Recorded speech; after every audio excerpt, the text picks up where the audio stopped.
தற்போதைய அண்மை செய்தியை பார்த்துக் கொண்டிருக்கிறோம். அதி கனமழை பாதிப்புகளுக்கு உள்ளான கிருஷ்ணகிரி, தருமபுரி மாவட்ட ஆட்சியர்களுடன் முதலமைச்சர் மு.க.ஸ்டாலின் காணொலி வாயிலாக ஆலோசனை மேற்கொண்டிருக்கிறார். இது தொடர்பான கூடுதல் விவரங்களோடு இணைகிறார் சிறப்பு செய்தியாளர் அபிநயா. விவரங்கள். பாலவேல், அதிகபட்சமான மழையை ஊத்தங்கரை கண்டிருக்கிறது.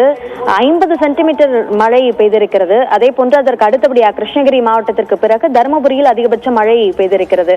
இந்த நிலையில் அந்த மாவட்டங்களுக்கான மாவட்ட ஆட்சியர்களுடன் முதலமைச்சர் ஆலோசனையை மேற்கொண்டிருக்கிறார். தொலைபேசி மூலமாக பேசிய அவர் அங்கு இருக்கக்கூடிய நிலவரம் என்னவாக இருக்கிறது என்பதை பேசியிருக்கிறார். அதே போன்று மீட்பு பணிகளை அந்த அளவிற்கு விரைவுபடுத்த வேண்டும் என்பது சார்ந்த அறிவுறுத்தல்களையும் முதலமைச்சர் கொடுத்திருக்கிறார் என்பது தெரிகிறது. அதே போன்று கிருஷ்ணகிரி மற்றும் தருமபுரி இந்த 2 மாவட்டங்களுக்கான அந்த மீட்பு பணிகள் இவற்றை எல்லாம் மேற்பார்வையிடுவதற்கான அமைச்சர்களையும் முதலமைச்சர் நியமித்திருக்கிறார். அந்த வகையில் இந்த 2 அமைச்சர்கள், அதாவது கிருஷ்ணகிரி மாவட்டத்திற்கு அமைச்சர் முத்துசாமியும் அதே போன்று தருமபுரி மாவட்டத்திற்கு பனமரத்துப்பட்டி ராஜேந்திரன், இந்த 2 அமைச்சர்களும் அந்த மீட்பு பணிகளை கண்காணிப்பார்கள் என்றும் தெரிவிக்கப்பட்டிருக்கிறது.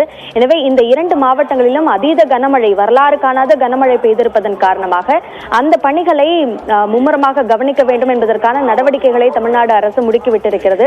அந்த அடிப்படையில் தான் அமைச்சர்கள் அங்கு சென்று பார்வையிடுவதற்கான அறிவுறுத்தல்கள் கொடுக்கப்பட்டிருக்கின்றன. அதே போன்று மாவட்ட ஆட்சியர்களுடனும் முதலமைச்சர் ஆலோசனையில் ஈடுபட்டிருக்கிறார். பாலவி, விவரங்களுக்கு நன்றி அபிநயா.